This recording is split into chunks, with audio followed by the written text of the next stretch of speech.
Ladies and gentlemen, this is Alligator on another edition of The Game.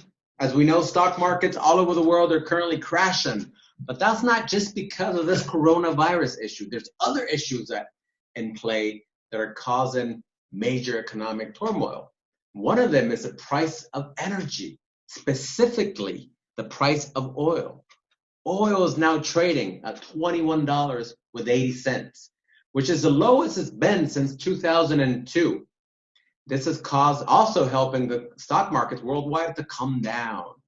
So here in The Game, we think that in order to master the stock market, you need to learn history because history repeats itself. So today we're going to give you a lesson on the history of oil prices.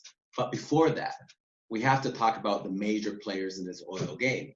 The big boys in the oil world are the United States of America, the Kingdom of Saudi Arabia, the Russian Federation, and something called OPEC. What is OPEC? OPEC is the Organization of Petroleum Exporting Countries. Its members are 13 countries. They get together in Vienna once in a while to decide, hey, you're going to produce this amount of oil, you're going to produce this amount of oil, and you're going to produce this amount of oil. That obviously stabilizes and kind of dictates the prices of oil. So we're going to look at our charts and see. We're going to go back to the early 2000s. In the early 2000s, Russia, China, Brazil, India, and the United States were making a lot of money. Their economies were growing. When you're making a lot of money, you're buying a lot of oil. So the prices of oil went all the way to $140 per barrel in June 2008. What happens right after that summer? There's a major financial crisis all over the world. So clearly, if there's not a lot of money, there's no demand for oil, boom, the price of oil just tanked. It pretty much went from $140 to $33 per barrel. This is during the major world recession that happened not long ago. Right after that, obviously, the world, you can't be in recession the rest of your life, so the world starts coming out of this major economic turmoil. There's more consumption. The price of oil starts rising. Obviously, OPEC is influencing as well. They're saying, hey, man, you produce this, you produce that, I produce this, you produce that.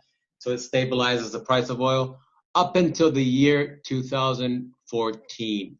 What happens in the summer of 2014 is where it gets really interesting. During those years before 2014, the United States becomes a major player in the oil game. How? They start utilizing something called hydraulic fracking, which is this very sophisticated way of bringing oil from the ground up into the surface. So they become a major oil exporter and producer as well. The Saudis are like freaking out because of this. They're like, listen, man, this is crazy. I don't want the Americans taking part of my market share. So what do? They start flooding the world with cheap oil. How and why can they do that? You must know that in this world, Saudi Arabia produces the cheapest. They have the cheapest production costs in the world. It costs them approximately $10 per barrel to produce oil. What does that mean? That if the price of oil is $11, they still make money. They make $1. So even at these current prices, which is $21 per barrel, they're still making money. But the rest of the world is selling and producing at a loss. So in the year 2014, the Saudis start flooding the world with cheap oil. Boom! Oil tanks all the way to $32 per barrel. What happens after that? So clearly, you can't live the rest of your life not making money and with cheap oil prices. So eventually, OPEC with Saudi Arabia got together with another huge partner, another huge producer called Russia, and they're like, listen, man, let's become buddy-buddy and let's come to an agreement.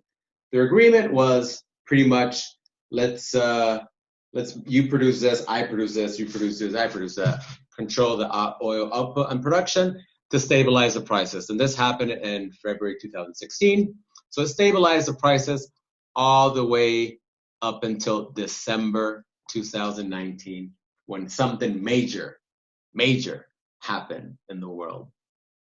And that will be, we'll cover that in the next episode of the history of the current history of oil. This is your boy, the alligator, with the game. See you soon.